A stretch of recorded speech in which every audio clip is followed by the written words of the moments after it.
നിജാം ഈ ഓണമെല്ലാം കഴിഞ്ഞിട്ട് ഈ സദ്യ അത് ഇതെല്ലാം കഴിച്ച് മടുത്ത് നല്ല നോൺ വെജ് എവിടെയെങ്കിലും കഴിക്കാൻ പോയിരുന്നല്ലേ? നോൺ വെജ് എന്ന് പറയുമ്പോൾ നീ എന്താ ഉദ്ദേശിക്കുന്നത്? നോൺ വെജ് എന്ന് പറയുമ്പോ വെറൈറ്റി ആയിട്ട് നമുക്ക് ബിരിയാണി അങ്ങനെ എന്തെങ്കിലും. എന്റെ ബിരിയാണിന്റെ ഈ ആശ കെടാനില്ലേ?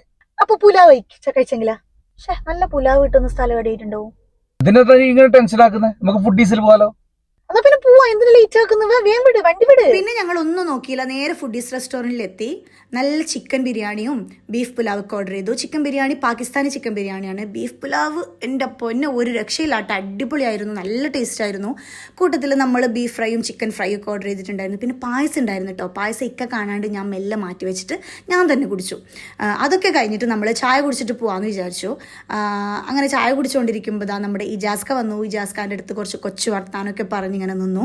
ഈ ഒരു റെസ്റ്റോറൻറ്റ് വരുന്നുള്ളത് അസ്രി ബീച്ചിൻ്റെ ഏകദേശം അടുത്തൊക്കെ ആയിട്ടാണ്. ഇപ്പോൾ എല്ലാവരും ഫുഡ്